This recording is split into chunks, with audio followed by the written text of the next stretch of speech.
구독과 좋아요, 알림 설정은 성경 말씀 전달에 큰 힘이 됩니다. 성경 말씀을 전하는 재생 속도는 일반적인 속도입니다.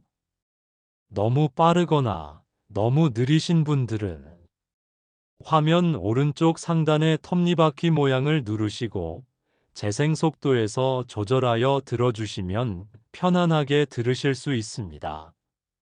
하나님과 함께 시작하는 하루, 7가지 영적 습관. 하루의 첫 순간이 영혼을 바꿉니다. 아침에 눈을 뜨는 그 찰나의 선택이 온종일의 방향을 결정하고 그 하루하루가 모여 우리의 인생 전체를 이루어갑니다. 좋은 기회도 축복받은 만남도 하나님이 주시는 은혜도 결국 마음이 준비된 사람에게만 진정한 선물이 됩니다. 세상은 아침부터 우리를 재촉합니다. 알람이 울리는 순간부터 휴대폰 알림이 쏟아지고 오늘 해야 할 일들이 머릿속을 가득 채웁니다. 그렇게 세상의 목소리에 먼저 귀를 기울이며 하루를 시작하면 우리는 이미 하나님보다 세상을 먼저 선택한 것입니다. 하지만 하나님의 자녀는 다릅니다. 세상이 아무리 분주하게 돌아가도 먼저 조용히 하나님 앞에 나아가는 사람입니다. 하루의 첫 호흡을 하나님께 드리는 것은 단순한 종교적 의무가 아닙니다. 그것은 내 영혼의 GPS를 하나님께 맞추는 일이며 하루 종일 나를 인도하실 성령님을 내 마음에 모시는 거룩한 초대입니다. 아침의 이 시간은 하나님과 나만의 은밀한 만남의 시간이고 세상 어떤 것도 빼앗을 수 없는 영혼의 안식처가 됩니다. 예레미야가 3장 22절에서 하나님은 이렇게 말씀하십니다. 여호와의 인자와 긍휼이 무궁하심으로 우리가 진멸되지 아니함이니이다. 이것들이 아침마다 새로우니 주의 성실하심이 크시도소이다. 하나님의 은혜는 아침마다 새롭습니다. 어제의 실패와 부족함이 아무리 클지라도 오늘 아침 하나님 앞에 나오는 순간 모든 것이 새롭게 시작됩니다. 이것이 아침 시간이 가진 놀라운 영적 능력입니다. 하나님은 우리가 아침마다 그분과 깊은 교제를 나누기를 원하십니다. 사무엘상 3장에서 어린 사무엘이 주여 말씀하옵소서 주의 종이 듣겠나이다라고 고백했듯이 하나님은 오늘도 우리에게 말씀하시기를 원하십니다. 그런데 우리가 세상의 소음에 먼저 귀를 기울인다면 하나님의 세미한 음성을 들을 수 없습니다. 로마서 12장 2절은 우리에게 이렇게 권면합니다. 너희는 이 세대를 본받지 말고 오직 마음을 새롭게 함으로 변화를 받아 하나님의 선하시고 기뻐하시고 온전하신 뜻이 무엇인지 분별하도록 하라. 마음을 새롭게 하는 가장 좋은 시간이 바로 아침입니다. 밤새 쌓인 걱정과 불안, 어제의 상처와 실망을 하나님의 말씀으로 씻어내고 새로운 마음으로 하루를 시작할 수 있는 은혜의 시간입니다. 오늘 우리가 함께 나눌 7가지 영적 습관은 단순한 종교적 규칙이 아닙니다.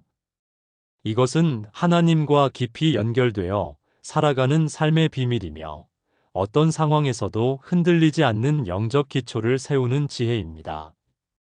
이 7가지 습관을 매일 실천할 때 여러분의 하루는 하나님의 임재로 가득 차고 그분의 평안과 기쁨이 삶의 모든 영역에 스며들게 될 것입니다. 많은 사람들이 하루를 바꾸고 싶어 합니다. 더 의미 있고, 더 평안하고, 더 풍성한 삶을 원합니다. 하지만 대부분의 변화 시도는 외적인 환경을 바꾸는 데 집중합니다. 새로운 직장, 새로운 관계, 새로운 환경을 찾아 헤맵니다. 그러나 진정한 변화는 내면에서 시작됩니다. 그리고 그 내면의 변화는 하나님과의 깊은 만남에서 일어납니다. 에스겔 36장 26절에서 하나님은 이렇게 약속하십니다. 또 새 마음을 너희에게 주되 너희 속에서 굳은 마음을 제거하고 부드러운 마음을 줄 것이며 또 새 영을 너희 속에 두고 하나님은 우리에게 새 마음과 새 영을 주시기를 원하십니다.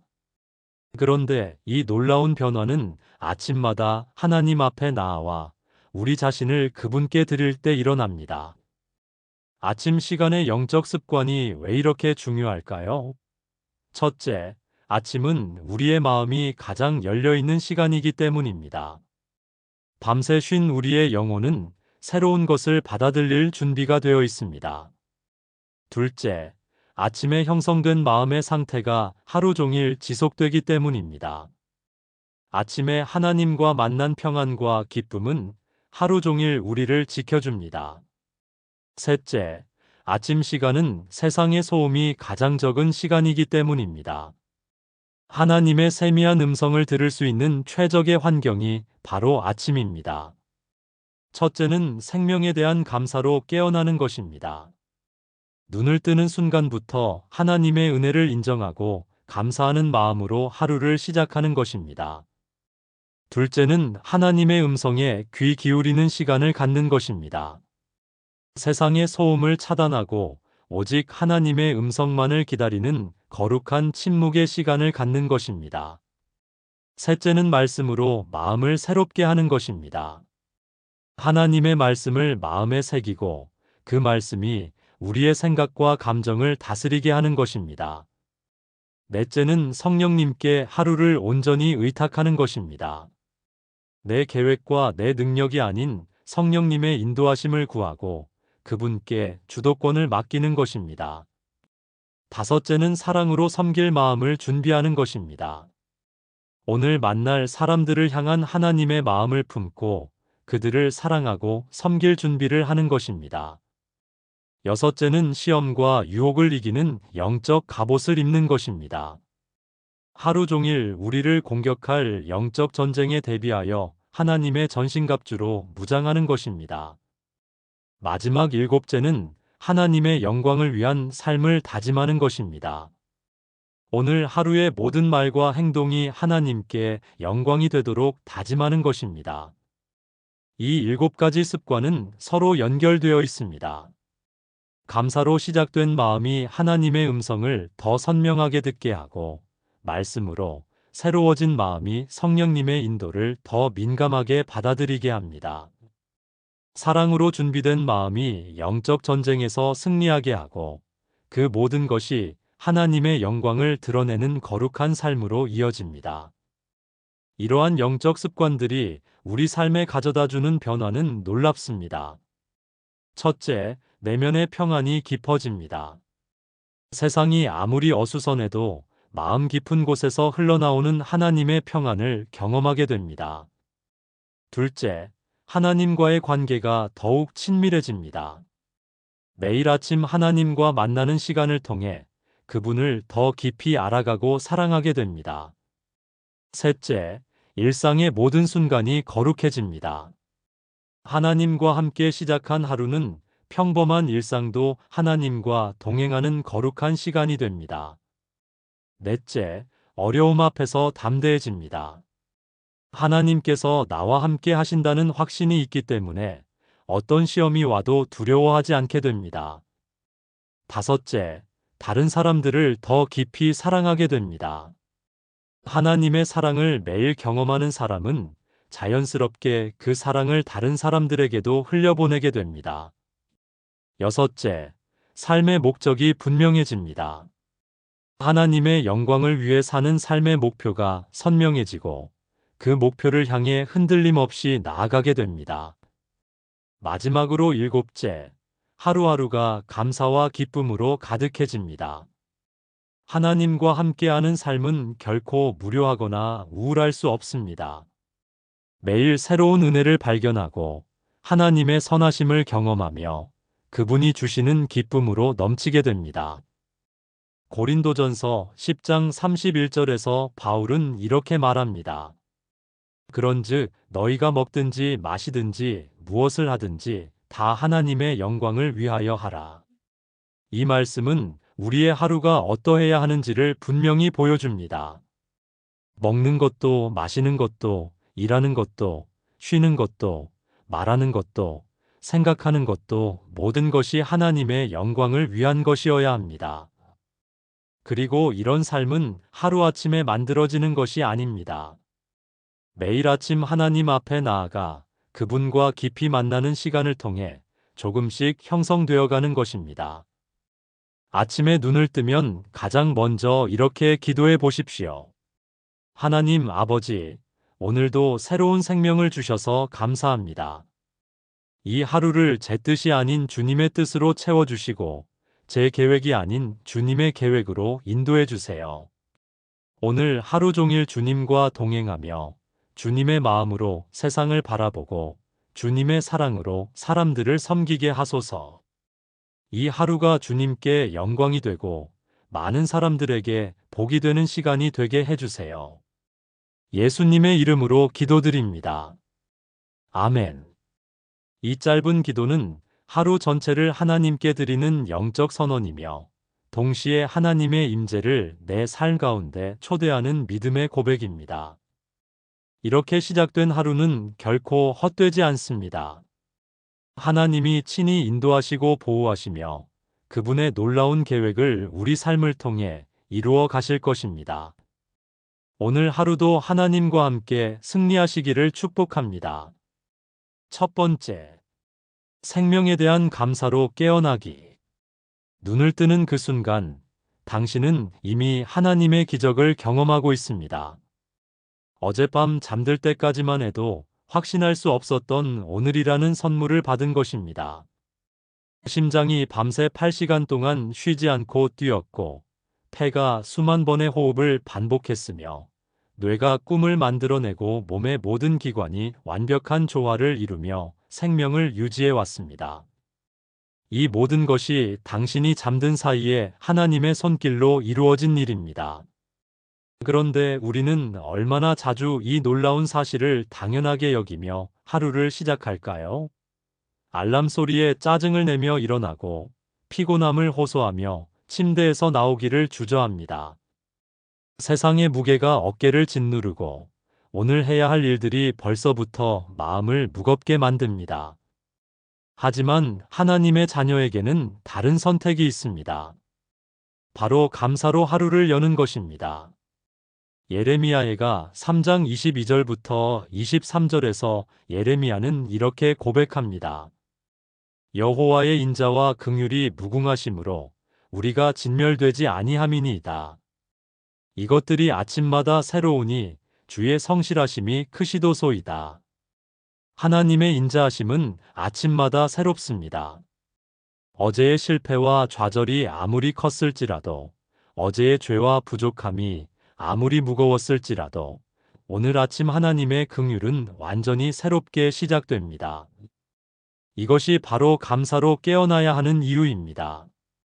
우리가 살아있다는 것 자체가 하나님의 새로운 은혜이기 때문입니다.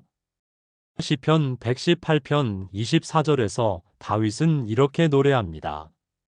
이날은 여호와께서 정하신 것이라 이날에 우리가 즐거워하고 기뻐하리로다. 오늘이라는 날은 우연히 주어진 것이 아닙니다. 하나님이 친히 정하시고 준비하신 특별한 날입니다. 감사로 깨어나는 것이 왜 이렇게 중요할까요? 첫째, 감사는 우리의 관점을 바꿉니다. 부족한 것에 집중하던 시선이 채워진 것으로 향하게 됩니다. 문제에 매여 있던 마음이 해결책을 주시는 하나님께로 향하게 됩니다. 둘째, 감사는 우리의 마음을 치유합니다. 원망과 불평으로 상처 입은 마음이 하나님의 사랑으로 회복됩니다. 셋째, 감사는 믿음을 강화시킵니다. 지금까지 지켜주신 하나님을 기억할 때 앞으로도 지켜주실 하나님을 신뢰하게 됩니다.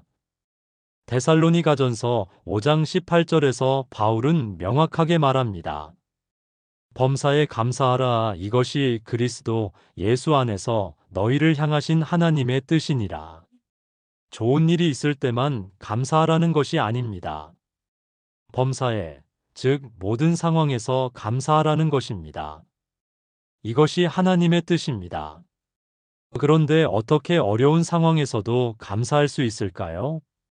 그 비밀은 상황에 대한 감사가 아니라 상황 속에서도 변하지 않는 하나님께 대한 감사에 있습니다. 환경이 어떻게 변해도 하나님의 사랑은 변하지 않습니다. 상황이 아무리 어려워도 하나님의 신실하심은 흔들리지 않습니다. 오늘 아침 눈을 뜨게 해주신 그 하나님이 오늘 하루도 함께 하실 것입니다. 하나님께 감사하는 마음은 우리 안에 놀라운 변화를 가져옵니다.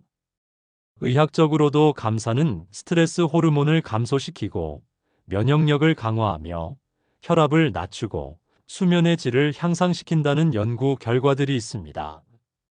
하지만 무엇보다 중요한 것은 영적인 변화입니다.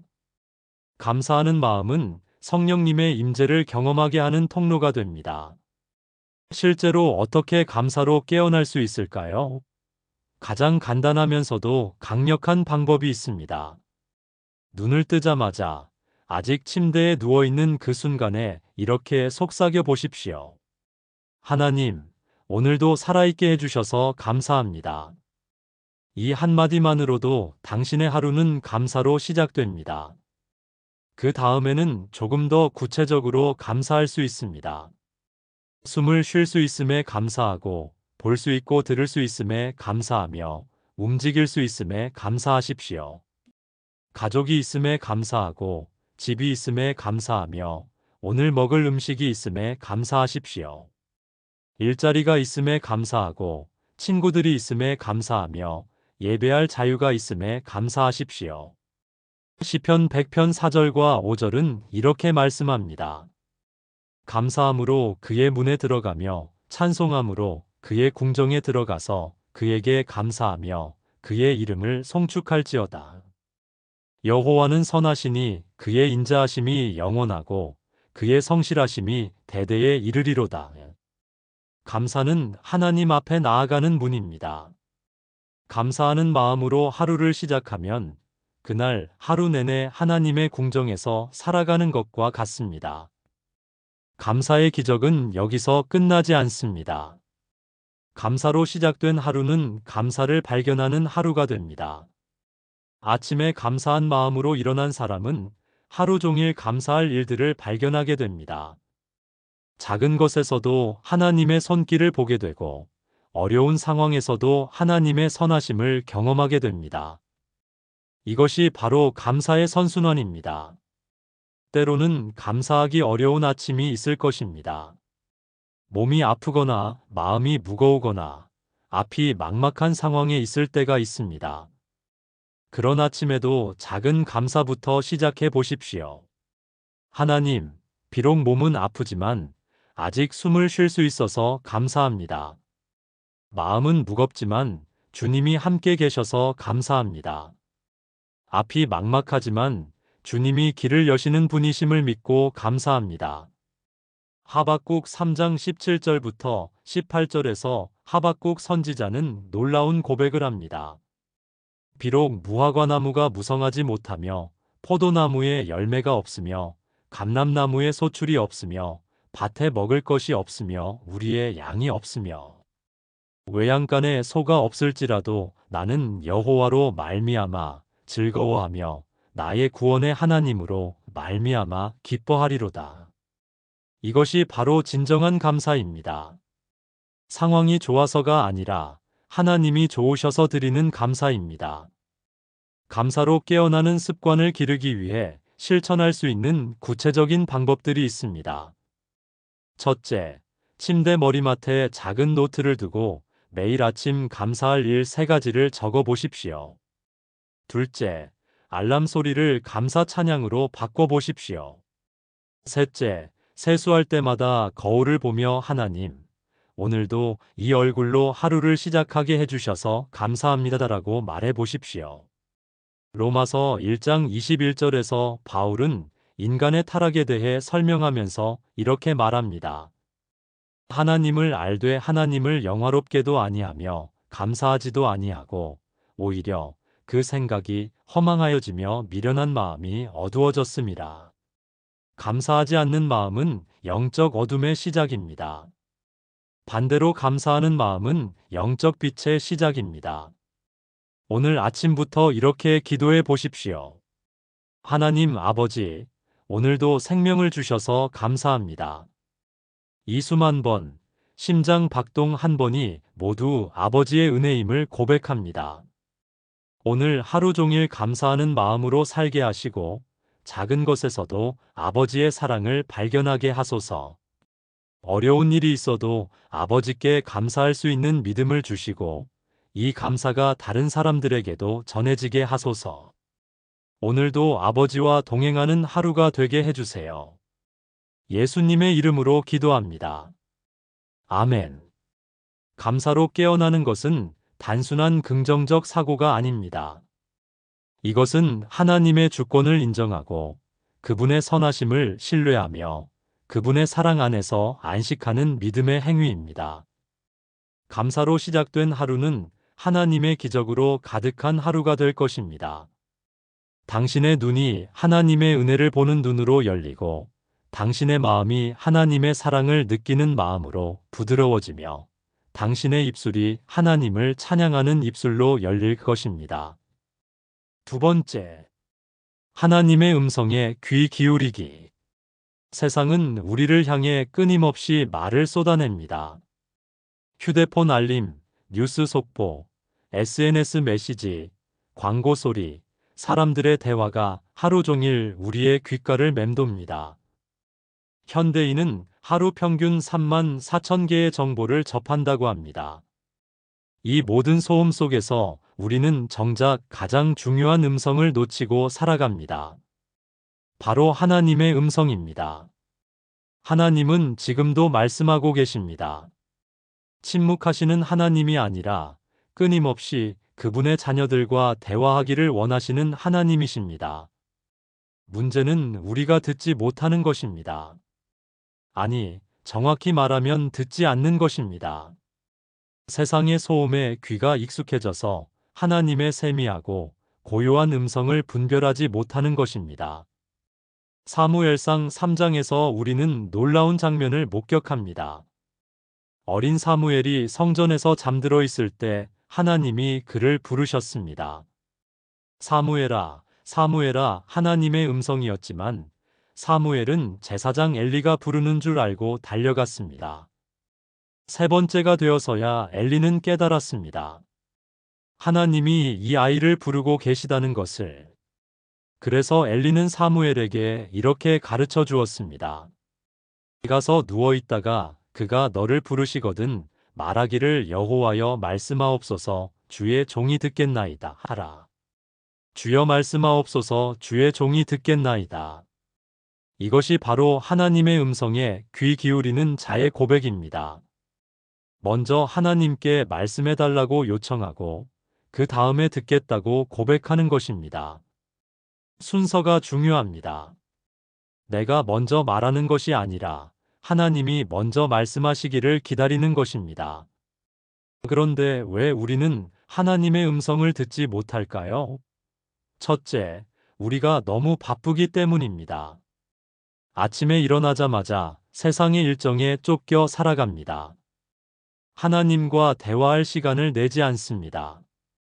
둘째, 우리가 너무 시끄럽기 때문입니다. 마음속에 걱정과 불안, 계획과 욕심이 가득해서 하나님의 세미한 음성이 들리지 않습니다.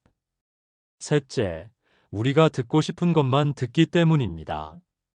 하나님의 뜻보다는 내 뜻에 맞는 음성만 듣고 싶어 합니다. 열왕기상 19장에서 엘리야가 호렙산에서 하나님을 만나는 장면을 보십시오. 큰 바람이 산을 가르고 바위를 부수었으나 바람 가운데에 여호와께서 계시지 아니하였고 바람 후에 지진이 있었으나 지진 가운데에도 여호와께서 계시지 아니하였고 또 지진 후에 불이 있었으나 불 가운데에도 여호와께서 계시지 아니하였고 불 후에 세미하고 고요한 소리가 있는지라. 하나님은 요란한 바람이나 지진이나 불이 아니라 세미하고 고요한 소리로 말씀하셨습니다.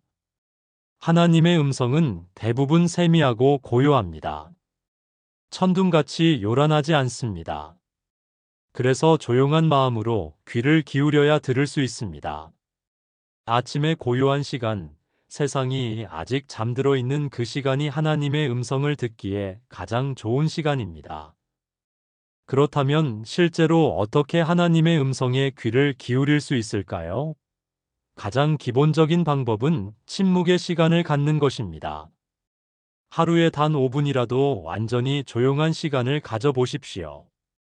휴대폰을 멀리 두고 모든 소음을 차단하고 마음을 비우고 하나님만을 바라보는 시간을 가지십시오. 시편 46편 10절에서 하나님은 이렇게 말씀하십니다. 너희는 가만히 있어 내가 하나님 됨을 알지어다.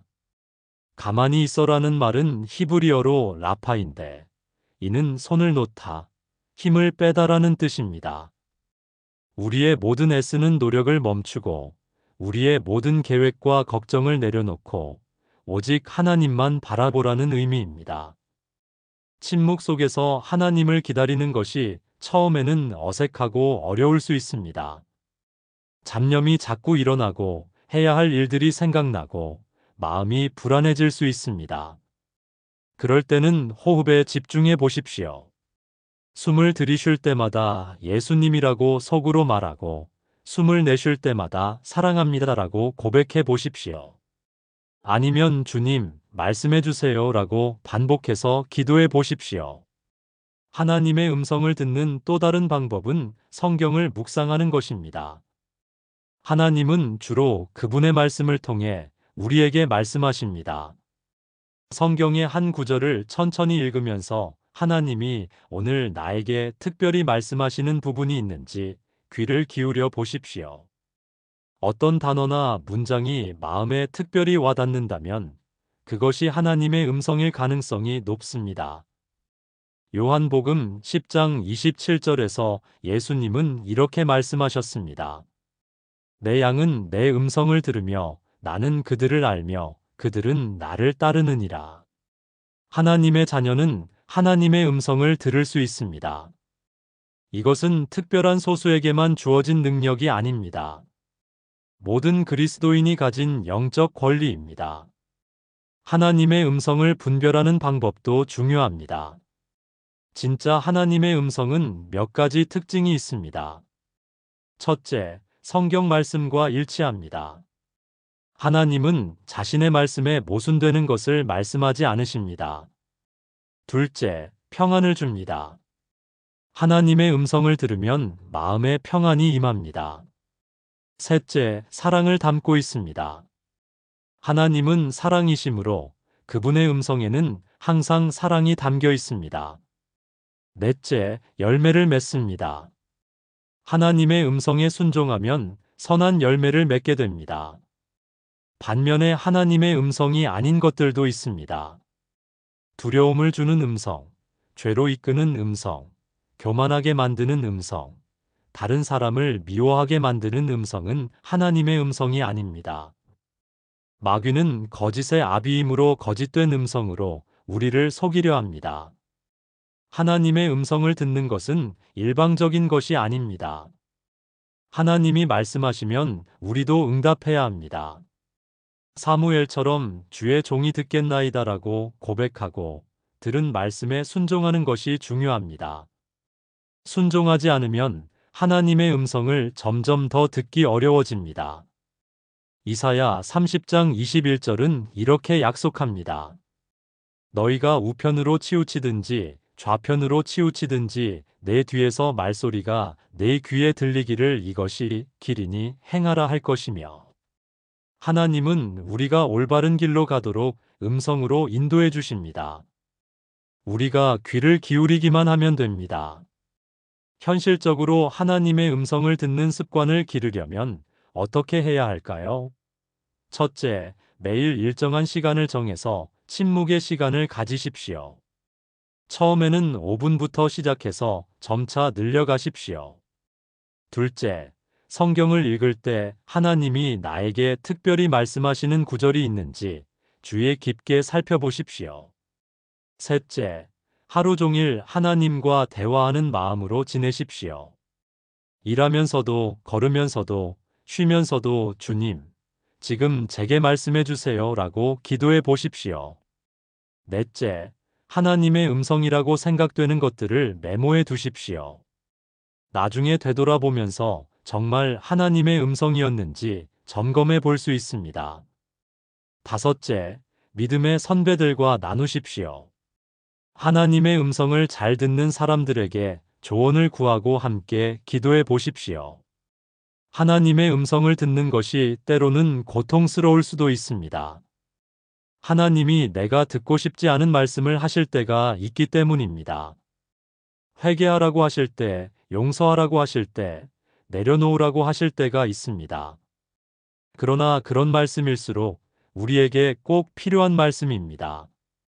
하나님은 우리를 사랑하시기 때문에 때로는 아픈 말씀도 하십니다. 요한복음 16장 13절에서 예수님은 이렇게 약속하셨습니다. 그러나 진리의 성령이 오시면 그가 너희를 모든 진리 가운데로 인도하시리니 그가 스스로 말하지 않고 오직 들은 것을 말하며 장래 일을 너희에게 알리시리라. 성령님이 우리를 모든 진리 가운데로 인도해 주십니다. 성령님의 음성에 귀를 기울이십시오. 오늘 아침부터 이렇게 기도해 보십시오. 하나님 아버지, 이 시간 제 마음을 조용히 하고 아버지의 음성에 귀를 기울입니다. 세상의 모든 소음을 차단하고 오직 아버지의 음성만 듣기 원합니다. 주님, 말씀해 주옵소서. 주의 종이 듣겠나이다. 아버지께서 오늘 제게 주시고 싶은 말씀이 있으시면 제 마음에 선명하게 들려주시옵소서. 그 말씀에 순종할 수 있는 마음도 함께 주시옵소서. 성령님, 제 안에서 아버지의 음성을 분별할 수 있도록 도와주세요. 예수님의 이름으로 기도합니다. 아멘. 하나님의 음성을 듣는 것은 그리스도인의 가장 큰 특권 중 하나입니다. 우주의 창조주이신 하나님이 보잘것없는 우리에게 친히 말씀해 주시는 것입니다. 이 얼마나 놀라운 은혜입니까? 오늘부터 매일 아침 하나님의 음성에 귀를 기울이는 시간을 가져보십시오. 그러면 당신의 하루가 하나님의 뜻과 사랑으로 가득 차게 될 것입니다. 세 번째, 말씀으로 마음을 새롭게 하기. 밤사이 우리의 마음에는 온갖 것들이 쌓입니다. 어제의 상처와 실망, 내일에 대한 걱정과 불안, 해결되지 않은 문제들과 복잡한 감정들이 마음 한구석에 자리를 잡습니다. 꿈속에서도 우리를 괴롭히던 생각들이 아침에 눈을 뜰 때까지 따라옵니다. 그렇게 무거운 마음으로 하루를 시작하면 온종일 그 무게를 짊어지고 살아가게 됩니다. 하지만 하나님은 우리에게 놀라운 선물을 주셨습니다. 바로 말씀입니다. 하나님의 말씀은 단순한 글자나 문장이 아닙니다. 그것은 살아있고 활력이 있어서 우리의 마음을 변화시키는 능력이 있습니다. 어둠에 사로잡힌 마음을 빛으로 채우고 절망에 빠진 마음에 소망을 심으며 상처 입은 마음을 치유하는 놀라운 능력이 하나님의 말씀에는 있습니다. 로마서 12장 2절에서 바울은 이렇게 권면합니다. 너희는 이 세대를 본받지 말고 오직 마음을 새롭게 함으로 변화를 받아 하나님의 선하시고 기뻐하시고 온전하신 뜻이 무엇인지 분별하도록 하라. 마음을 새롭게 하는 것, 이것이 바로 그리스도인의 삶의 핵심입니다. 그리고 이 일은 하나님의 말씀을 통해 이루어집니다. 에베소서 4장 23절은 더욱 구체적으로 말합니다. 오직 너희의 심령이 새롭게 되어. 우리의 심령, 즉 마음의 가장 깊은 곳이 새롭게 되어야 한다는 것입니다. 이것은 인간의 노력이나 의지로 되는 일이 아닙니다.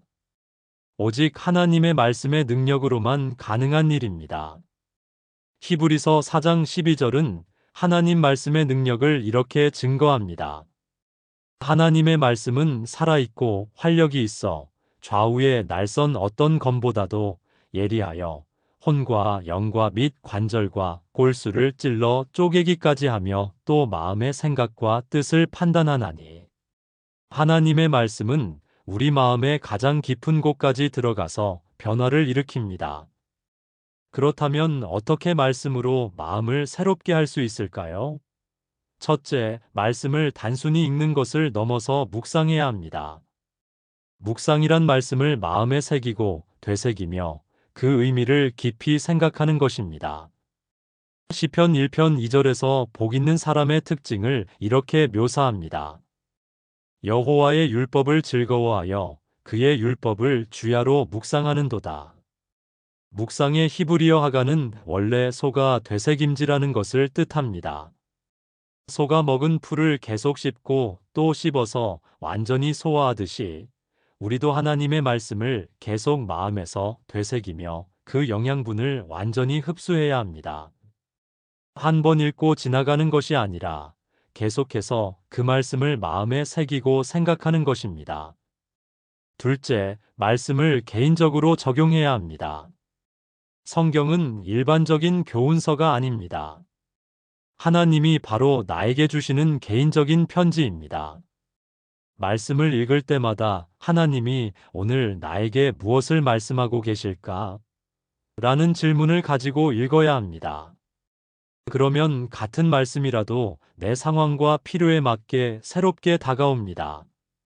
예를 들어, 수고하고 무거운 짐진 자들아, 다 내게로 오라 내가 너희를 쉬게 하리라는 마태복음 11장 28절의 말씀을 읽을 때, 지금 내가 어떤 수고와 무거운 짐을 지고 있는지 생각해 보십시오. 그리고 예수님이 바로 나에게 와서 쉬어라고 말씀하고 계신다고 받아들이십시오. 셋째, 말씀을 암송해야 합니다. 시편 119편 11절은 이렇게 말합니다. 내가 주께 범죄하지 아니하려 하여 주의 말씀을 내 마음에 두었나이다. 말씀을 마음에 두는 것, 즉 암송하는 것은 우리의 마음을 지키는 가장 확실한 방법입니다.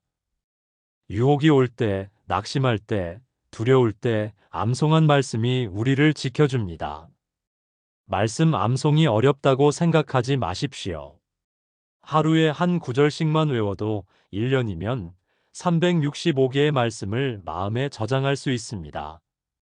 중요한 것은 완벽하게 외우는 것이 아니라 그 말씀의 의미를 마음에 새기는 것입니다. 넷째, 말씀을 선포해야 합니다. 말씀을 마음으로만 믿는 것이 아니라 입으로도 고백해야 합니다. 로마서 10장 8절에서 말씀이 내게 가까워 내 입에 있으며 내 마음에 있다고 했습니다.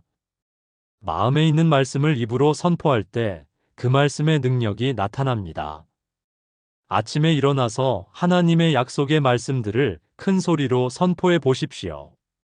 내가 주 안에서 모든 것을 할 수 있나니 나를 능하게 하시는 이는 그리스도시니라. 빌립보서 413 여호와께서 너를 지키시리니 여호와께서 내 우편에서 내 그늘이 되시리로다. 시편 1215. 이런 말씀들을 선포하면 우리의 마음이 하나님의 진리로 채워집니다. 다섯째, 말씀에 순종해야 합니다. 야고보서 1장 22절은 경고합니다. 너희는 말씀을 행하는 자가 되고 듣기만 하여 자신을 속이는 자가 되지 말라. 말씀을 들었으면 반드시 행해야 합니다. 순종할 때 말씀의 진정한 능력을 경험할 수 있습니다. 말씀으로 마음을 새롭게 하는 실제적인 방법들을 제시해 보겠습니다. 첫째, 아침에 일어나자마자 성경을 펴고 한 장을 읽으십시오. 급하게 읽지 말고 천천히 마음으로 읽으십시오. 둘째, 읽은 말씀 중에서 마음에 와닿는 한 구절을 선택하여 하루 종일 묵상하십시오. 셋째, 그 구절을 수첩이나 휴대폰에 적어두고 틈틈이 보면서 암송하십시오. 넷째, 말씀을 나만의 언어로 다시 써보십시오. 예를 들어 여호와는 나의 목자시니 내게 부족함이 없으리로다를 하나님은 나의 아버지시니 나에게 필요한 모든 것을 채워주실 것이다라고 바꿔 쓸 수 있습니다. 다섯째, 하루를 마칠 때 오늘 읽은 말씀이 내 삶에 어떤 변화를 가져왔는지 점검해 보십시오. 예레미야 15장 16절에서 예레미야는 이렇게 고백합니다. 만군의 여호와 하나님이여 나는 주의 이름으로 일컬음을 받는 자라. 내가 주의 말씀을 얻어먹었사오니 주의 말씀은 내게 기쁨과 마음의 즐거움이 되었나이다. 말씀을 얻어먹는다는 표현에 주목하십시오. 말씀은 우리 영혼의 양식입니다. 우리가 육체의 건강을 위해 매일 음식을 먹듯이 영혼의 건강을 위해서는 매일 말씀을 먹어야 합니다. 하루라도 말씀을 읽지 않으면 영혼이 굶주리게 됩니다. 반대로 매일 말씀으로 영혼을 채우면 영적으로 건강하고 강건해집니다. 이사야 55장 10절과 11절은 말씀의 능력을 이렇게 증거합니다. 비와 눈이 하늘에서 내려서 그리로 되돌아가지 아니하고 땅을 적셔서 소출이 나게 하며 싹이 돋게 하여 뿌리는 자에게 종자를 주며 먹는 자에게 양식을 줌과 같이 내 입에서 나가는 말도 이와 같이 내게로 헛되이 되돌아오지 아니하고 나의 기뻐하는 뜻을 이루며 내가 보낸 일에 형통하리라. 하나님의 말씀은 절대로 헛되이 되돌아가지 않습니다. 반드시 열매를 맺습니다. 때로는 말씀이 우리를 책망할 때도 있습니다. 우리의 죄를 드러내고 회개하게 할 때도 있습니다. 그럴 때도 감사해야 합니다. 왜냐하면 그것이 우리를 정결하게 하고 성화시키는 과정이기 때문입니다. 요한복음 15장 3절에서 예수님은 말씀하셨습니다. 너희는 내가 일러준 말로 이미 깨끗하여졌으니. 말씀이 우리를 깨끗하게 합니다. 말씀으로 마음을 새롭게 하는 습관을 기를 때 주의할 점들이 있습니다. 첫째, 욕심내지 마십시오. 처음부터 많은 분량을 읽으려고 하지 말고 조금씩 꾸준히 읽으십시오. 둘째, 완벽주의에 빠지지 마십시오. 하루 빠뜨렸다고 포기하지 말고 다시 시작하십시오. 셋째, 남과 비교하지 마십시오. 각자의 속도가 다릅니다. 디모데후서 3장 16절과 17절은 성경의 유익함을 이렇게 말합니다. 모든 성경은 하나님의 감동으로 된 것으로 교훈과 책망과 바르게 함과 의로 교육하기에 유익하니 이는 하나님의 사람으로 온전하게 하며 모든 선한 일을 행할 능력을 갖추게 하려 함이라. 말씀은 우리를 온전한 사람으로 만들어줍니다. 오늘 아침부터 이렇게 기도해 보십시오. 하나님 아버지, 오늘도 아버지의 말씀으로 제 마음을 새롭게 해주세요. 제 마음에 있는 모든 어둠과 부정적인 생각들을 말씀의 빛으로 몰아내 주시고 아버지의 진리와 사랑으로 채워주세요. 오늘 읽는 말씀이 단순한 글자가 아니라 제 삶을 변화시키는 살아있는 능력이 되게 해주세요.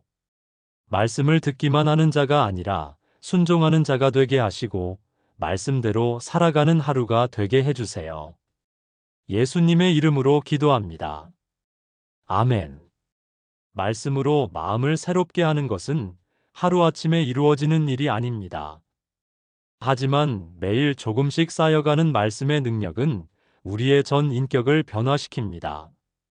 당신의 마음이 날마다 하나님의 말씀으로 새로워져서 그리스도의 형상을 닮아가기를 축복합니다. 네 번째, 성령님께 하루를 온전히 의탁하기. 우리는 매일 아침 일어나면서 무의식 중에 하나의 선택을 합니다. 오늘 하루를 누구의 주도권 아래에서 살아갈 것인가 하는 선택입니다. 내 계획대로, 내 능력대로, 내 생각대로 살아갈 것인가? 아니면 성령님의 인도하심을 따라 그분의 능력으로, 그분의 지혜로 살아갈 것인가? 이 선택이 그날 하루의 모든 것을 결정합니다. 대부분의 사람들은 자신이 하루의 주인이라고 생각합니다. 오늘 할 일을 계획하고 문제를 해결할 방법을 생각하며 목표를 향해 달려갑니다. 열심히 노력하고 최선을 다하면 원하는 결과를 얻을 수 있다고 믿습니다. 하지만 하나님의 자녀에게는 더 좋은 길이 있습니다. 바로 성령님께 하루를 온전히 맡기는 것입니다. 성령님은 누구십니까?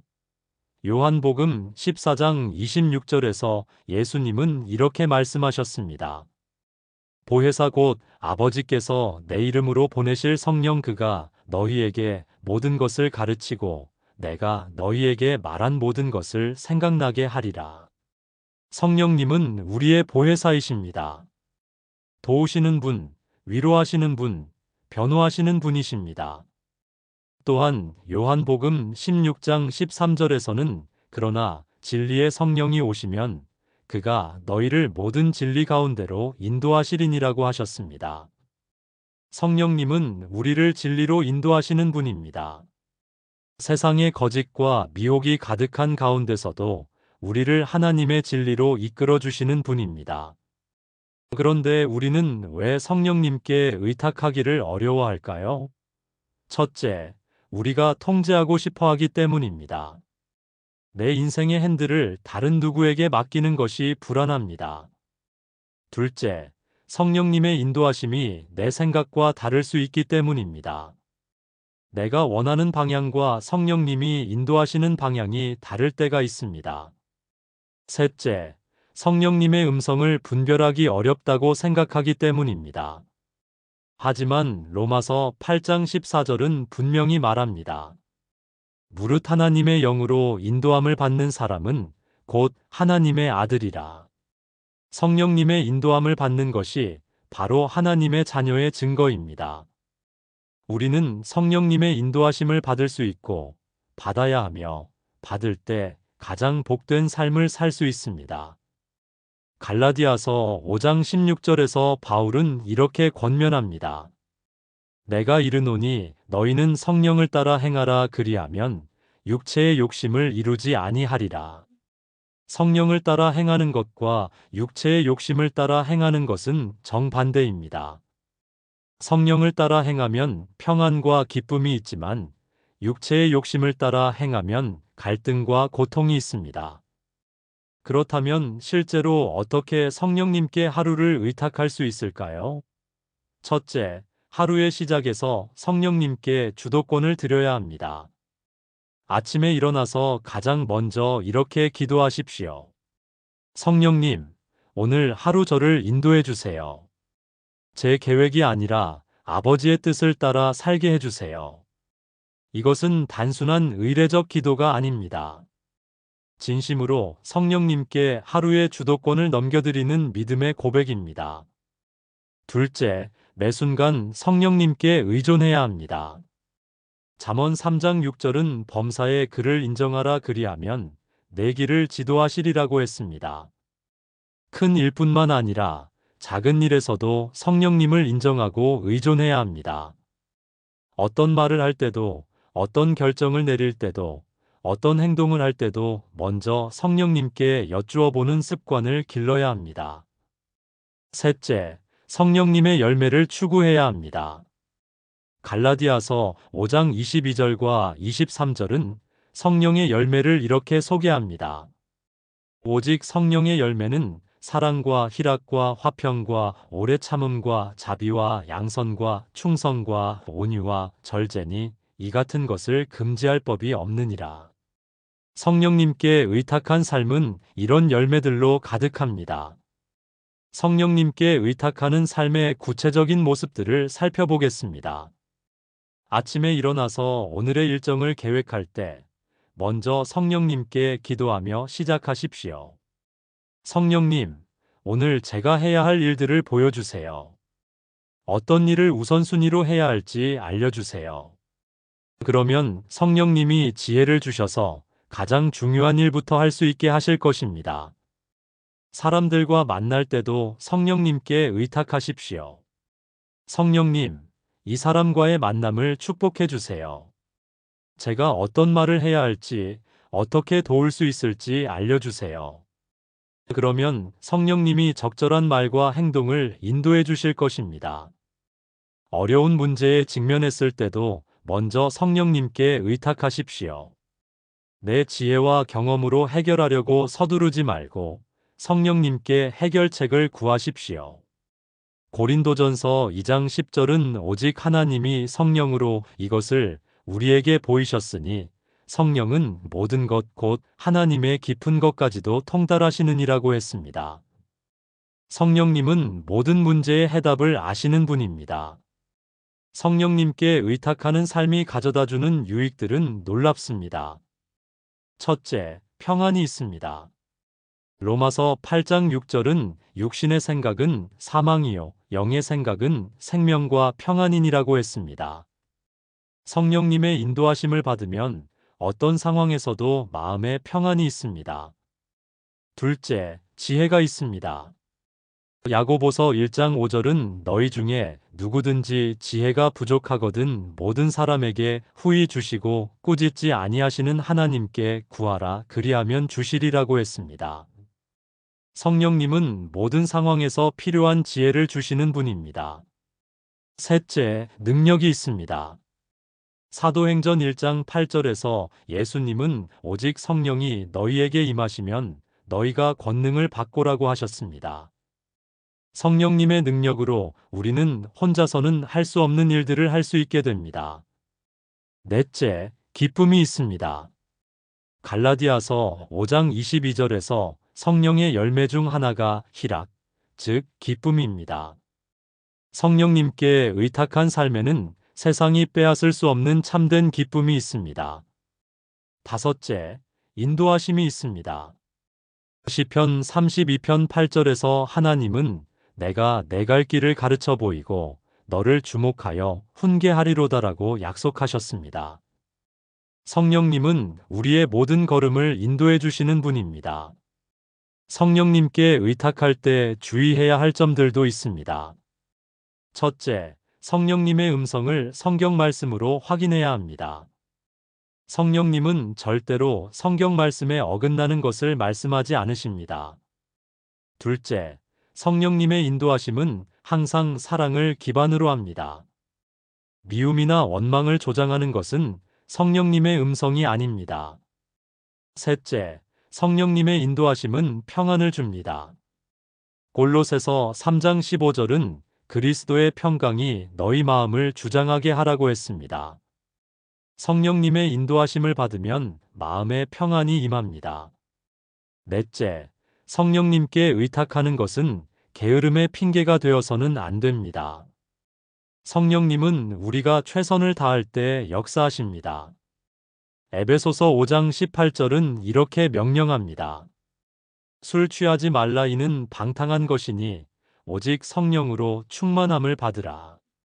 성령 충만은 선택사항이 아니라 명령입니다. 매일 성령으로 충만함을 받아야 합니다. 성령님께 의탁하는 구체적인 기도를 제시해 보겠습니다. 성령님, 오늘 하루 저를 완전히 주장해 주세요. 제 생각보다 아버지의 생각으로, 제 계획보다 아버지의 계획으로, 제 능력보다 아버지의 능력으로 살게 해주세요. 오늘 만나는 모든 사람들을 통해 아버지의 사랑을 나타내게 하시고 모든 일을 통해 아버지께 영광을 돌리게 해주세요. 제가 성령님을 슬프게 하거나 소멸하는 일이 없게 하시고 항상 성령님과 동행하는 하루가 되게 해주세요. 로마서 8장 26절은 성령님의 도우심을 이렇게 증거합니다. 이와 같이 성령도 우리의 연약함을 도우시나니 우리는 마땅히 기도할 바를 알지 못하나 오직 성령이 말할 수 없는 탄식으로 우리를 위하여 친히 간구하시느니라. 성령님은 우리의 연약함을 아시고 도와주시는 분입니다. 오늘부터 매일 아침 성령님께 하루를 온전히 의탁하는 시간을 가져보십시오. 그러면 당신의 하루가 성령님의 인도하심과 능력으로 가득 차게 될 것입니다. 성령님께 의탁한 삶은 결코 실패하지 않습니다. 설사 어려움이 와도 성령님이 함께 하시기 때문에 모든 것이 합력하여 선을 이루게 됩니다. 다섯 번째, 사랑으로 섬길 마음 준비하기. 오늘 하루 동안 당신은 수많은 사람들을 만나게 될 것입니다. 가족, 동료, 이웃, 길에서 스쳐 지나가는 낯선 사람들까지. 그 모든 만남이 우연이 아닙니다. 하나님이 당신을 통해 그들에게 사랑을 전하시려는 거룩한 계획의 일부입니다. 문제는 우리가 준비되어 있느냐는 것입니다. 내 마음이 하나님의 사랑으로 가득 차 있어서 만나는 사람마다 그 사랑을 흘려보낼 수 있는 준비가 되어 있느냐는 것입니다. 대부분의 사람들은 아침에 일어나면서 오늘 무엇을 얻을까를 생각합니다. 어떤 성과를 낼까? 어떤 인정을 받을까? 어떤 이익을 얻을까를 먼저 계획합니다. 하지만 하나님의 자녀는 다른 질문을 해야 합니다. 오늘 누구에게 사랑을 줄 수 있을까? 누구를 도울 수 있을까?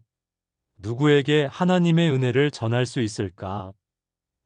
이것이 바로 예수님의 마음입니다. 마가복음 10장 43절부터 44절에서 예수님은 이렇게 말씀하셨습니다. 너희 중에는 그렇지 아니하니 너희 중에 누구든지 크고자 하는 자는 너희를 섬기는 자가 되고 너희 중에 누구든지 으뜸이 되고자 하는 자는 모든 사람의 종이 되어야 하느니라. 세상은 섬김을 받으려 하지만 하나님 나라는 섬기려는 마음에서 시작됩니다. 예수님 자신이 바로 섬김의 완벽한 본을 보여주셨습니다. 마가복음 10장 45절에서 인자가 온 것은 섬김을 받으려 함이 아니라 도리어 섬기려 하고 자기 목숨을 많은 사람의 대속물로 주려 함이니라고 하셨습니다. 예수님은 하나님의 아들이시면서도 섬기는 삶을 사셨습니다. 하물며 우리는 어떠해야 하겠습니까? 사랑으로 섬기는 마음을 준비한다는 것이 무엇입니까? 첫째, 내 필요보다 다른 사람의 필요를 먼저 생각하는 것입니다. 빌립보서 2장 3절과 4절은 이렇게 권면합니다. 아무 일에든지 다툼이나 허영으로 하지 말고 오직 겸손한 마음으로 각각 자기보다 남을 낮게 여기고 각각 자기 일을 돌볼 뿐더러 또한 각각 다른 사람들의 일을 돌보아 나의 기쁨을 충만하게 하라. 이것은 자신을 무시하라는 뜻이 아닙니다. 건강한 자존감을 가지되 다른 사람들도 똑같이 소중한 존재로 여기라는 의미입니다. 내가 사랑받을 가치가 있듯이 다른 사람들도 사랑받을 가치가 있다는 것을 인정하는 것입니다. 둘째, 하나님의 눈으로 사람들을 바라보는 것입니다. 우리는 자주 사람들을 겉모습으로 판단합니다. 외모, 지위, 학벌, 재산으로 사람의 가치를 평가합니다. 하지만 하나님은 마음을 보십니다. 사무엘상 16장 7절에서 여호와는 그의 보시는 것이 사람과 같지 아니하니 사람은 외모를 보거니와 나 여호와는 중심을 보느니라고 하셨습니다. 하나님의 눈으로 보면 모든 사람이 귀한 존재입니다. 부족하고 연약한 사람도 실수하고 넘어지는 사람도 심지어 나를 힘들게 하는 사람도 하나님이 사랑하시는 소중한 자녀입니다. 이런 관점을 가질 때 우리는 진정으로 사랑할 수 있습니다. 셋째, 성령님의 사랑으로 채워지는 것입니다. 로마서 5장 5절은 소망이 우리를 부끄럽게 하지 아니함은 우리에게 주신 성령으로 말미암아 하나님의 사랑이 우리 마음에 부은 받음이니라고 했습니다. 우리 안에 하나님의 사랑이 부어져야 다른 사람들에게 그 사랑을 나누어 줄 수 있습니다. 인간의 사랑은 한계가 있습니다. 조건이 있고 변할 수 있고 고갈될 수 있습니다. 하지만 하나님의 사랑은 무조건적이고 영원하며 무한합니다. 이 사랑으로 채워진 마음은 어떤 사람도 포기하지 않고 끝까지 사랑할 수 있습니다. 그렇다면 실제로 어떻게 사랑으로 섬길 마음을 준비할 수 있을까요? 첫째, 아침에 일어나서 오늘 만날 사람들을 위해 기도하십시오. 가족을 위해, 동료들을 위해, 이웃을 위해 기도하십시오. 구체적으로 그들의 필요를 위해 기도하고 그들에게 복이 임하기를 간구하십시오. 둘째, 내 마음의 상태를 점검하십시오. 혹시 누군가에 대한 미움이나 원망, 시기나 질투가 있다면 회개하십시오. 그런 감정들이 있으면 사랑으로 섬길 수 없습니다. 마음을 깨끗하게 비우고 하나님의 사랑으로 채워달라고 기도하십시오. 셋째, 구체적인 섬김의 계획을 세우십시오. 오늘 누구에게 어떤 도움을 줄 수 있을지 생각해 보십시오. 큰 일이 아니어도 됩니다. 따뜻한 말 한마디, 진심 어린 격려, 작은 친절만으로도 충분합니다. 중요한 것은 계획을 세우고 실천하려는 마음을 갖는 것입니다.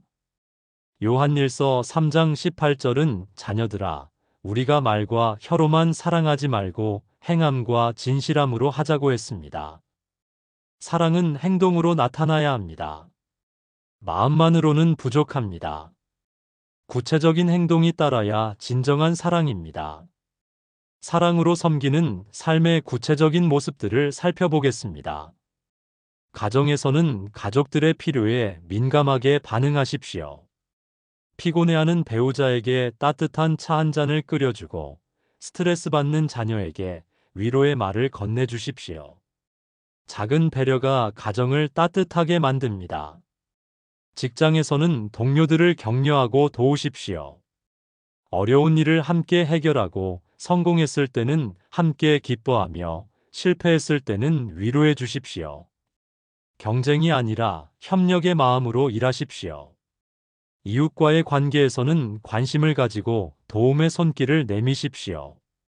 아픈 이웃을 위해 음식을 해주거나 외로운 노인을 찾아뵙거나 어려운 상황에 있는 가정을 위해 기도해 주십시오. 예수님은 요한복음 13장에서 제자들의 발을 씻기셨습니다. 그리고 내가 너희에게 행한 것 같이 너희도 행하게 하려 하여 본을 보였노라고 하셨습니다. 발 씻기는 당시 가장 낮은 종이 하는 일이었습니다.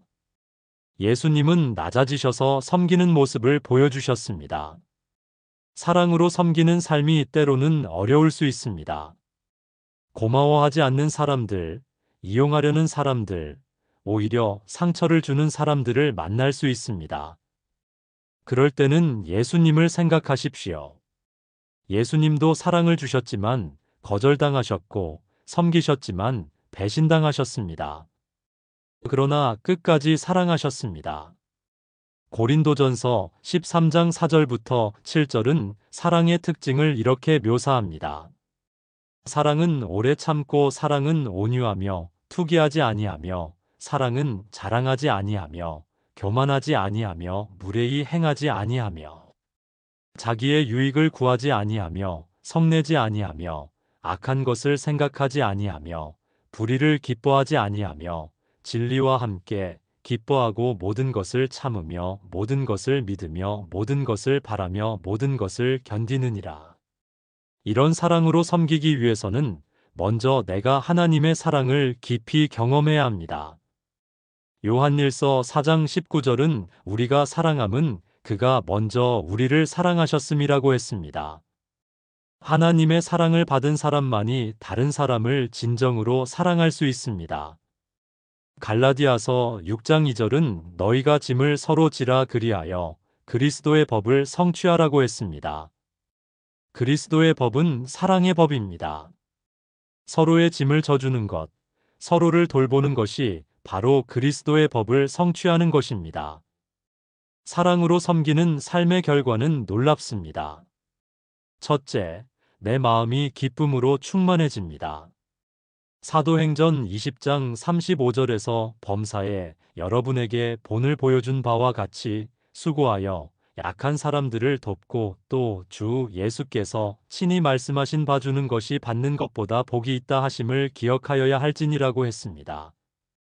둘째, 하나님께 영광을 돌리게 됩니다. 마태복음 5장 16절에서 예수님은 이같이 너희 빛이 사람 앞에 비치게 하여 그들로 너희 착한 행실을 보고 하늘에 계신 너희 아버지께 영광을 돌리게 하라고 하셨습니다. 셋째, 하나님의 나라가 확장됩니다. 우리의 사랑과 섬김을 통해 사람들이 하나님의 선하심을 경험하고 그분께 마음을 여는 역사가 일어납니다. 오늘 아침부터 이렇게 기도해 보십시오. 하나님 아버지, 오늘도 저를 사랑의 통로로 사용해 주세요. 제 마음을 아버지의 사랑으로 가득 채워주시고 만나는 모든 사람들에게 그 사랑을 흘려보낼 수 있게 해주세요. 제 편이나 이익을 구하지 않고 오직 섬기는 마음으로 살게 하시고 작은 친절과 관심으로도 큰 위로가 되게 해주세요. 오늘 하루 예수님의 마음으로 살게 해주세요. 예수님의 이름으로 기도합니다. 아멘. 사랑으로 섬기는 마음을 준비하는 것은 단순한 선행이 아닙니다. 이것은 예수님을 닮아가는 성화의 과정이며 하나님 나라를 이 땅에 확장하는 거룩한 사명입니다. 당신의 하루가 사랑과 섬김으로 가득하여 하나님께 영광이 되고 많은 사람들에게 복이 되기를 축복합니다. 6번째, 시험과 유혹을 이기는 영적 갑옷 입기. 우리가 잠든 사이에도 영적 전쟁은 계속되고 있습니다. 하나님의 원수인 마귀는 어떻게 하면 우리를 넘어뜨릴까? 어떻게 하면 우리의 믿음을 흔들 수 있을까를 끊임없이 계획합니다. 그리고 우리가 눈을 뜨는 순간부터 온갖 유혹과 시험으로 우리를 공격해 옵니다. 분노하게 만들고 실망시키고 두렵게 만들며 죄를 짓도록 유혹합니다. 이 영적 전쟁에서 승리하기 위해서는 준비가 필요합니다. 세상에 나가기 전에 옷을 입듯이 영적 전쟁터인 이 세상에 나가기 전에는 영적 갑옷을 입어야 합니다. 아침에 신체적 갑옷은 입지 않지만 영적 갑옷은 반드시 입어야 합니다. 왜냐하면 우리의 싸움은 혈과 육을 상대하는 것이 아니기 때문입니다. 에베소서 6장 10절부터 11절에서 바울은 이렇게 경고합니다. 끝으로 너희가 주 안에서와 그 힘의 능력으로 강건하여지고 마귀의 간계를 능히 대적하기 위하여 하나님의 전신갑주를 입으라. 우리의 힘으로는 마귀를 대적할 수 없습니다. 오직 하나님의 전신갑주를 입을 때만 승리할 수 있습니다. 에베소서 6장 12절은 우리가 상대하는 적의 정체를 명확히 밝힙니다. 우리의 씨름은 혈과 육을 상대하는 것이 아니요 통치자들과 권세들과 이 어둠의 세상 주관자들과 하늘에 있는 악의 영들을 상대함이라. 우리의 진정한 원수는 사람이 아닙니다. 보이지 않는 악한 영들입니다. 그렇기 때문에 우리는 보이지 않는 무기로 무장해야 합니다. 에베소서 6장 13절부터 17절은 하나님의 전신갑주의 각 부분을 자세히 설명합니다. 그러므로 하나님의 전신갑주를 취하라. 이는 악한 날에 너희가 능히 대적하고 모든 일을 행한 후에 설 수 있게 하려 함이라. 첫째는 진리의 띠입니다. 그런즉 서서 진리로 너희 허리를 동이고. 허리띠는 모든 갑옷의 기초입니다. 진리가 우리 삶의 기초가 되어야 합니다. 하나님의 말씀인 진리를 굳게 붙잡고 있을 때 마귀의 거짓말에 속지 않을 수 있습니다. 마귀는 거짓의 아비이므로 끊임없이 거짓으로 우리를 미혹하려 합니다. 그러나 진리를 알고 있는 사람은 속지 않습니다. 둘째는 의의 흉배입니다. 의의 흉배를 붙이고. 흉배는 심장을 보호하는 갑옷입니다. 의는 우리의 마음을 보호합니다. 이 의는 우리가 행한 의가 아니라 예수 그리스도께서 주신 의입니다. 로마서 3장 22절은 곧 예수 그리스도를 믿음으로 말미암아 모든 믿는 자에게 미치는 하나님의 의니 차별이 없느니라고 했습니다. 이 의로 무장할 때 마귀의 정죄와 고발에서 자유로울 수 있습니다. 셋째는 평안의 복음의 신입니다. 평안의 복음이 준비한 것으로 신을 신고. 신발은 우리가 어디든 갈 수 있게 해줍니다. 평안의 복음으로 신을 신으면 어떤 상황에서도 평안을 잃지 않고 복음을 전할 수 있습니다. 빌립보서 4장 7절의 모든 지각에 뛰어난 하나님의 평강이 그리스도 예수 안에서 너희 마음과 생각을 지키시리라는 약속이 우리의 발을 보호합니다. 넷째는 믿음의 방패입니다. 모든 것 위에 믿음의 방패를 가지고 이로써 능히 악한 자의 모든 불화살을 소멸하고. 방패는 적의 공격을 막는 방어 무기입니다. 믿음의 방패는 마귀가 쏘는 의심, 두려움, 절망의 화살들을 막아줍니다.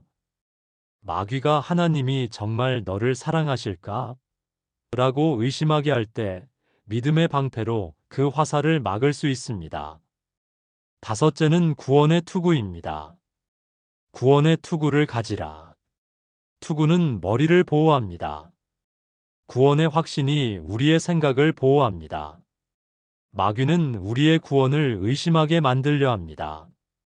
네가 정말 구원받았을까? 네가 정말 하나님의 자녀일까? 라고 속삭입니다. 그러나 구원의 투구를 쓴 사람은 내가 확실히 하나님의 자녀다라고 담대히 고백할 수 있습니다. 여섯째는 성령의 검곧 하나님의 말씀입니다. 성령의 검곧 하나님의 말씀을 가지라. 검은 유일한 공격 무기입니다. 마귀를 물리치는 무기는 하나님의 말씀뿐입니다. 예수님도 광야에서 시험 받으실 때 기록되었으되라고 하시며 말씀으로 마귀를 물리치셨습니다. 말씀을 암송하고 선포할 때 마귀는 도망갑니다. 그렇다면 실제로 어떻게 이 영적 갑옷을 입을 수 있을까요? 첫째, 매일 아침 의식적으로 갑옷을 입는 시간을 가져야 합니다. 옷을 입듯이 하나씩 갑옷을 입으며 선포하십시오. 오늘 하나님의 진리로 제 허리를 동이고 예수님의 의로 제 마음을 보호하며 평안의 복음으로 제 발을 준비합니다.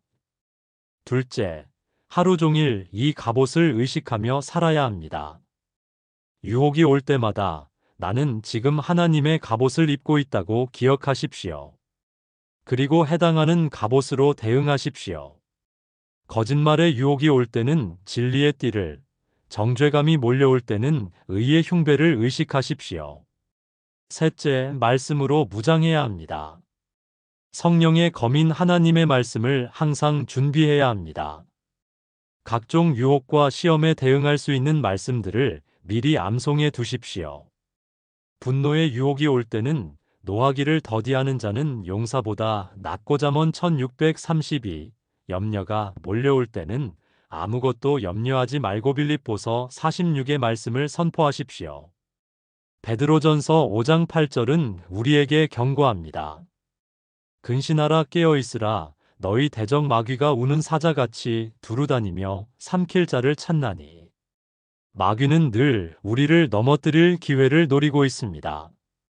특히 우리가 영적으로 방심하고 있을 때, 피곤하고 연약할 때를 노립니다. 야고보서 4장 7절은 승리의 비결을 알려줍니다. 그런즉 너희는 하나님께 복종할지어다 마귀를 대적하라 그리하면 너희를 피하리라. 먼저 하나님께 복종하고 그 다음에 마귀를 대적해야 합니다. 순서가 중요합니다. 하나님께 복종하지 않고 마귀를 대적하려 하면 실패합니다. 영적 갑옷을 입는 것은 일회성이 아닙니다. 매일 새롭게 입어야 합니다. 에베소서 6장 18절은 모든 기도와 간구를 하되 항상 성령 안에서 기도하고 이를 위하여 깨어있어 항상 기도하되라고 했습니다. 기도가 영적 갑옷을 유지하는 방법입니다. 때로는 영적 공격이 매우 강할 수 있습니다.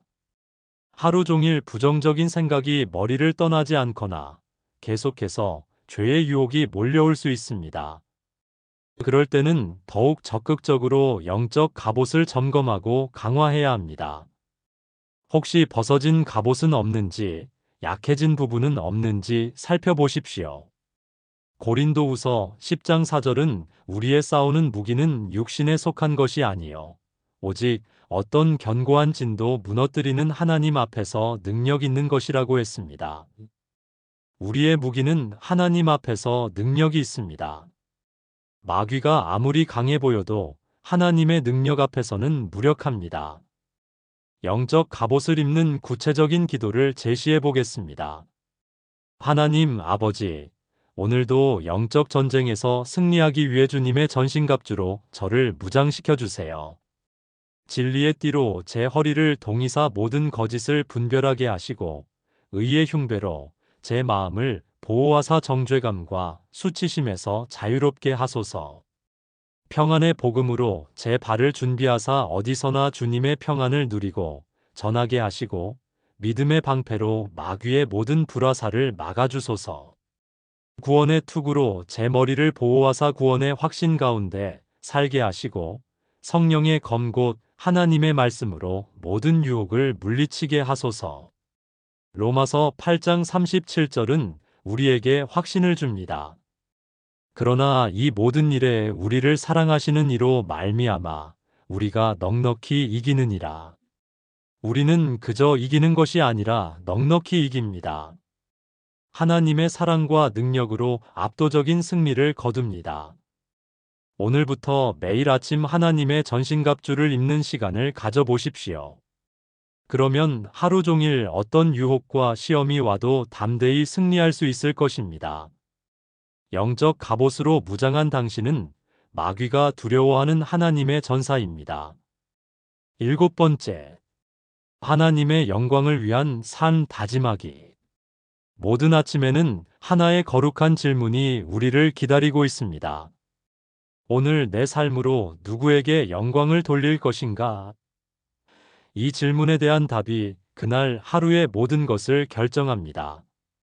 내 자신의 영광을 구할 것인가? 아니면 하나님의 영광을 드러낼 것인가? 사람들의 인정과 칭찬을 받으려 할 것인가? 아니면 하나님을 기쁘시게 하려 할 것인가? 이 선택이 우리 삶의 방향과 의미를 완전히 바꿔놓습니다. 하나님은 우리를 창조하실 때부터 분명한 목적을 가지고 계셨습니다. 이사야 43장 7절에서 하나님은 이렇게 말씀하십니다. 내 이름으로 일컫는 모든 자, 곧 내가 내 영광을 위하여 창조한 자를 오게 하라. 그를 내가 지었고 그를 내가 만들었느니라. 우리는 하나님의 영광을 위하여 창조된 존재입니다. 이것이 우리의 존재 이유이며 삶의 궁극적 목적입니다. 그런데 죄로 인해 인간은 하나님의 영광을 잃어버렸습니다. 로마서 3장 23절은 모든 사람이 죄를 범하였음에 하나님의 영광에 미치지 못하더니라고 선언합니다. 하나님의 영광을 드러내야 할 인간이 오히려 자신의 영광을 구하게 되었습니다. 자기 자신을 높이고 자기 이름을 드러내며 자기 뜻을 이루려고 합니다. 하지만 예수 그리스도를 통해 우리는 다시 하나님의 영광을 드러낼 수 있는 존재가 되었습니다. 고린도후서 3장 18절은 이렇게 약속합니다. 우리가 다 수건을 벗은 얼굴로 거울을 보는 것 같이 주의 영광을 보매 그와 같은 형상으로 변화하여 영광에서 영광에 이르니 곧 주의 영으로 말미암음이니라. 우리는 하나님의 영광을 반사하는 거울과 같은 존재가 될 수 있습니다. 고린도전서 10장 31절에서 바울은 명확한 지침을 줍니다. 그런즉 너희가 먹든지 마시든지 무엇을 하든지 다 하나님의 영광을 위하여 하라. 먹는 것과 마시는 것 같은 일상의 가장 기본적인 행위부터 시작해서 우리가 하는 모든 일이 하나님의 영광을 위한 것이어야 한다는 말씀입니다. 하나님의 영광을 위한 삶이란 무엇입니까? 첫째, 내 뜻이 아닌 하나님의 뜻을 구하는 삶입니다. 예수님은 겟세마네 동산에서 나의 원대로 마시옵고 아버지의 원대로 하옵소서라고 기도하셨습니다. 이것이 하나님의 영광을 위한 삶의 핵심입니다. 내 계획보다 하나님의 계획을, 내 생각보다 하나님의 생각을 우선하는 것입니다. 둘째, 내 이름이 아닌 하나님의 이름을 높이는 삶입니다. 세례 요한은 그는 흥하여야 하겠고 나는 쇠하여야 하리라고 고백했습니다. 나를 드러내려 하지 않고 하나님을 드러내려 하는 마음입니다. 내가 칭찬받기보다는 하나님이 찬양받기를 원하는 마음입니다. 셋째, 내 유익이 아닌 다른 사람의 유익을 구하는 삶입니다. 빌립보서 2장 3절과 4절은 아무 일에든지 다툼이나 허영으로 하지 말고 오직 겸손한 마음으로 각각 자기보다 남을 낮게 여기고 각각 자기 일을 돌볼 뿐더러 또한 각각 다른 사람들의 일을 돌보라고 권면합니다. 하나님의 영광을 위한 삶은 자연스럽게 다른 사람을 섬기는 삶이 됩니다. 그렇다면 실제로 어떻게 하나님의 영광을 위한 삶을 다짐할 수 있을까요? 첫째, 아침에 일어나서 가장 먼저 하나님께 인하를 드리십시오. 하나님, 오늘 하루 제가 하는 모든 일이 아버지께 영광이 되게 해주세요. 제 말과 행동, 생각과 태도가 모두 아버지를 드러내는 것이 되게 하소서. 둘째, 하루의 모든 결정을 내릴 때마다 이것이 하나님께 영광이 될까? 라는 질문을 하십시오. 어떤 말을 할 때도, 어떤 행동을 할 때도, 어떤 선택을 할 때도 이 기준으로 판단하십시오. 하나님께 영광이 되지 않는 일은 하지 마십시오. 셋째, 성공했을 때나 칭찬받을 때 영광을 하나님께 돌리십시오. 다니엘은 바벨론 왕의 꿈을 해석한 후, 이는 내 지혜가 다른 인생보다 나은 것이 아니라며 모든 영광을 하나님께 돌렸습니다. 우리도 어떤 성과나 성공이 있을 때 이것은 하나님의 은혜입니다라고 고백해야 합니다. 넷째, 실패했을 때나 어려움을 당할 때도 하나님께 영광을 돌리십시오. 욥은 모든 것을 잃었을 때도 여호와의 이름이 찬송을 받으실지니이다라고 고백했습니다. 순경뿐만 아니라 역경에서도 하나님의 영광을 드러낼 수 있어야 합니다. 마태복음 5장 16절에서 예수님은 이렇게 말씀하셨습니다. 이같이 너희 빛이 사람 앞에 비치게 하여 그들로 너희 착한 행실을 보고 하늘에 계신 너희 아버지께 영광을 돌리게 하라.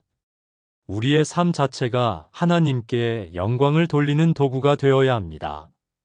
하나님의 영광을 위한 삶의 구체적인 모습들을 살펴보겠습니다. 직장에서는 성실하고 정직하게 일함으로써 하나님의 영광을 드러내십시오. 골로새서 3장 23절은 무슨 일을 하든지 마음을 다하여 주께 하듯 하고 사람에게 하듯 하지 말라고 했습니다. 일하는 태도 자체가 하나님께 드리는 예배가 되어야 합니다. 가정에서는 사랑과 섬김으로 하나님의 영광을 드러내십시오. 부부간의 사랑, 부모의 희생, 자녀의 순종이 모두 하나님의 성품을 반영하는 것이어야 합니다. 교회에서는 겸손과 봉사로, 사회에서는 정의와 공의로 하나님의 영광을 나타내십시오. 때로는 하나님의 영광을 위한 삶이 손해를 감수해야 할 수도 있습니다. 정직하게 살면 손해를 볼 수 있고, 정의를 행하면 오해를 받을 수 있으며, 사랑을 베풀면 이용당할 수 있습니다. 그러나 그런 손해도 하나님의 영광을 위해서라면 기꺼이 감수해야 합니다. 다니엘과 세 친구들이 우상에게 절하지 않았던 것처럼 때로는 목숨을 걸고라도 하나님의 영광을 지켜야 할 순간이 있습니다. 그들은 우리가 섬기는 하나님이 우리를 능히 구원하실 것이고 왕의 손에서 구원하시리이다 그리 아니하실지라도 왕이여 우리가 왕의 신들을 섬기지도 아니하고 왕이 세우신 금 신상에게 절하지도 아니할 줄을 아옵소서라고 고백했습니다. 하나님의 영광을 위한 삶은 또한 겸손한 삶입니다. 야고보서 4장 6절은 하나님이 교만한 자를 물리치시고 겸손한 자에게 은혜를 주신다고 했습니다. 교만은 자신의 영광을 구하는 것이고 겸손은 하나님의 영광을 구하는 것입니다. 에베소서 1장 12절은 우리의 목적을 이렇게 선언합니다. 이는 그리스도 안에서 전부터 바라던 우리로 그의 영광의 찬송이 되게 하려 하심이라. 우리 자체가 하나님의 영광의 찬송이 되어야 한다는 것입니다. 우리의 존재 자체가 하나님을 찬양하는 것이어야 합니다. 오늘 아침부터 이렇게 다짐해 보십시오. 하나님 아버지, 오늘 하루 제 삶의 모든 순간이 아버지께 영광이 되게 해주세요. 제가 말할 때도 아버지의 마음을 전하게 하시고, 제가 행동할 때도 아버지의 성품을 드러내게 하소서. 성공할 때는 겸손하게 영광을 아버지께 돌리고, 실패할 때도 믿음으로 아버지를 신뢰하게 하소서. 오늘 하루 제 삶을 통해 많은 사람들이 아버지의 선하심과 사랑을 보게 하시고 아버지께 영광과 찬송을 돌리게 하소서. 제 이름이 아닌 아버지의 이름이 높임받게 하소서. 예수님의 이름으로 기도합니다. 아멘. 계시록 4장 11절은 우리가 부를 영원한 찬송을 미리 보여줍니다. 우리 주 하나님이여 영광과 존귀와 능력을 받으시는 것이 합당하오니 주께서 만물을 지으신지라 또한 만물이 주의 뜻대로 있었고 또 지으심을 받았나이다. 하나님의 영광을 위한 삶을 사는 사람은 이미 이 땅에서 천국의 찬송을 부르며 사는 사람입니다. 하나님의 영광을 위한 삶을 다짐하는 것은 단순한 결심이 아닙니다. 이것은 우리가 창조된 본래의 목적으로 돌아가는 것이며 가장 보람되고 의미 있는 삶을 사는 방법입니다. 당신의 하루하루가 하나님의 영광으로 충만하여 하늘과 땅이 하나님을 찬양하게 되기를 축복합니다. 지금까지 하나님과 함께 시작하는 하루를 위한 7가지 영적 습관을 모두 배웠습니다. 생명에 대한 감사로 깨어나기, 하나님의 음성에 귀 기울이기, 말씀으로 마음을 새롭게 하기, 성령님께 하루를 온전히 의탁하기, 사랑으로 섬길 마음 준비하기, 시험과 유혹을 이기는 영적, 갑옷 입기, 그리고 하나님의 영광을 위한 삶 다짐하기. 이 7가지 습관은 단순한 종교적 의무가 아닙니다. 이것은 하나님과 깊이 연결되어 살아가는 삶의 비밀이며 매일을 승리와 기쁨으로 가득 채우는 영적 무기입니다. 처음에는 이 모든 것이 부담스럽게 느껴질 수 있습니다. 아침마다 7가지를 다 실천해야 한다고 생각하면 벌써 피곤해질 수 있습니다. 하지만 걱정하지 마십시오. 이 습관들은 서로 연결되어 있어서 하나를 실천하면 자연스럽게 다른 것들로 이어집니다. 감사로 시작한 마음이 하나님의 음성을 더 잘 듣게 하고, 말씀으로 새로워진 마음이 성령님의 인도를 더 민감하게 받아들이게 합니다. 시작은 작게 해도 됩니다. 한 번에 모든 것을 완벽하게 하려고 하지 마십시오. 먼저 감사로 깨어나는 것부터 시작해 보십시오. 며칠 동안 이것이 자연스러워지면 하나님의 음성에 귀 기울이는 시간을 추가해 보십시오. 이런 식으로 하나씩 천천히 추가해 나가면 됩니다. 습관은 하루아침에 만들어지지 않습니다. 인내와 꾸준함이 필요합니다. 더 중요한 것은 완벽함이 아니라 방향입니다. 때로는 깜빡하고 넘어갈 수도 있고 바쁜 아침에 급하게 지나칠 수도 있습니다. 그럴 때마다 자책하지 마십시오. 하나님은 우리의 진심을 보시는 분입니다. 실패했을 때는 다시 시작하면 됩니다. 은혜는 매일 아침 새로워집니다. 이 7가지 영적 습관을 꾸준히 실천할 때 나타날 변화들을 미리 말씀드리겠습니다. 첫째, 하루를 시작하는 마음이 달라집니다. 더 이상 무겁고 부담스러운 마음으로 일어나지 않게 됩니다. 하나님과 함께 시작한다는 확신이 하루에 희망과 기대를 가져다 줍니다. 둘째, 어려운 상황에서도 평안을 유지할 수 있게 됩니다. 아침에 하나님의 말씀으로 마음을 새롭게 하고 성령님께 의탁했기 때문에 예상치 못한 문제가 생겨도 당황하지 않게 됩니다. 하나님이 함께 하신다는 확신이 어떤 풍랑 속에서도 평안을 줍니다. 셋째, 사람들과의 관계가 더 깊어지고 따뜻해집니다. 아침마다 사랑으로 섬길 마음을 준비했기 때문에 자연스럽게 다른 사람들을 더 배려하고 이해하게 됩니다. 이기적이던 마음이 점점 이타적으로 변화합니다. 넷째, 영적 분별력이 향상됩니다. 매일 하나님의 음성에 귀를 기울이고 말씀으로 마음을 새롭게 하다 보면 하나님의 뜻과 세상의 유혹을 구별할 수 있는 능력이 생깁니다. 무엇이 옳고 그른지, 무엇이 하나님을 기쁘시게 하는지를 더 명확하게 알 수 있게 됩니다. 다섯째, 삶의 목적과 의미가 분명해집니다.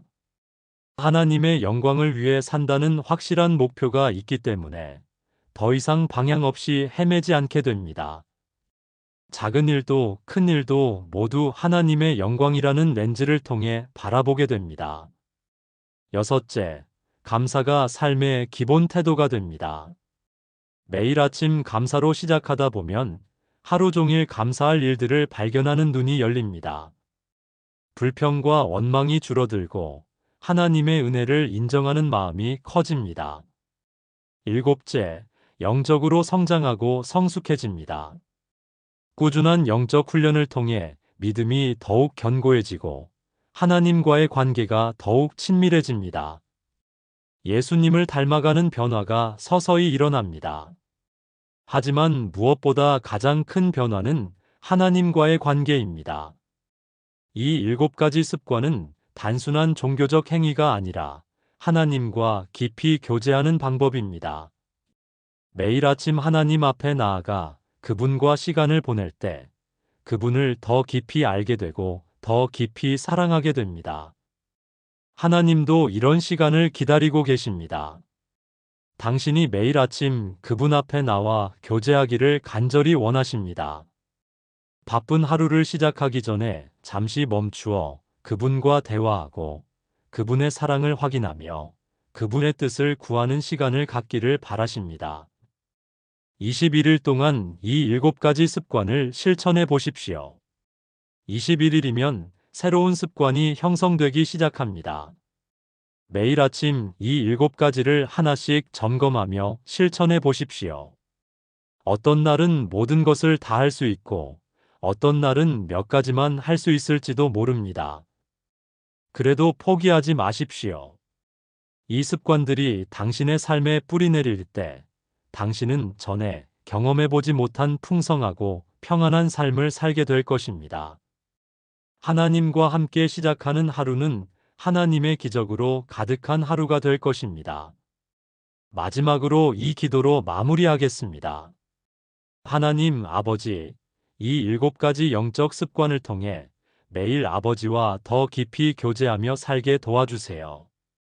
작은 시작이라도 꾸준히 지켜나갈 수 있는 힘을 주시고 이 습관들이 제 삶을 변화시켜 아버지의 영광을 드러내는 삶이 되게 해주세요. 오늘부터 새로운 마음으로 아버지와 함께 걷는 여정을 시작합니다. 예수님의 이름으로 기도합니다. 아멘. 당신의 새로운 아침이 하나님의 은혜와 사랑으로 가득하기를 축복합니다. 하나님과 함께 시작하는 매일이 승리와 기쁨의 연속이 되기를 기도합니다. 아멘. 시간이 허락할 때마다 우리 모두 주님의 은혜에 감사하며 기도하고 축복받는 하루가 되었으면 좋겠습니다. 구독과 좋아요, 알림 설정은 성경 말씀 전달에 큰 힘이 됩니다.